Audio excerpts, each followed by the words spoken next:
அன்பு தமிழ் சொந்தங்களுக்கு வணக்கம். நட்புடன் நடராஜன்.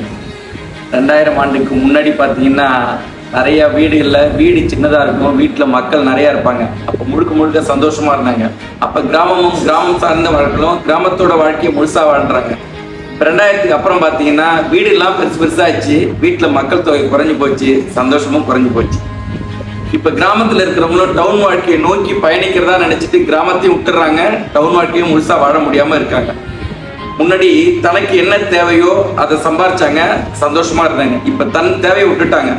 எதிர் வீட்டுக்காரன் என்ன வச்சிருக்கான், பக்கத்து வீட்டுக்காரன் என்ன வச்சிருக்கான், இவன் எந்த ஸ்கூல்ல படிக்க வைக்கிறான் தான் பிள்ளைய, என்ன ஃபீஸ் கட்டுனா அவன் பெரிய ஆளு, அந்த லெவலுக்கு ஃபீஸ் கட்டி நானும் படிக்கணும்னு படிக்க வைக்கிறாங்க.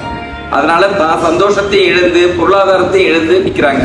பாதி பேர் வீட்டுல ஏன் கார் வாங்குறோன்னே தெரியாம வாங்கி வச்சிருக்கான். 5 வருஷம் 5000 கிலோமீட்டர் ஓடி எத்தனையோ வீட்டுல கார் சும்மாவே நிக்குது. தேவைக்கு சம்பாரிச்சு தேவைக்கு பயன்படுத்தினா நிம்மதியா இருக்க முடியும். தேவையில்லாத இதை நினைச்சு சம்பாதிக்கிறேங்கிற பேர்ல இஎம்ஐ கட்டி வாழ்க்கையை குட்டிச்சவரி பண்ணி சந்தோஷத்தையும் இழந்துட்டு இருக்கோம்.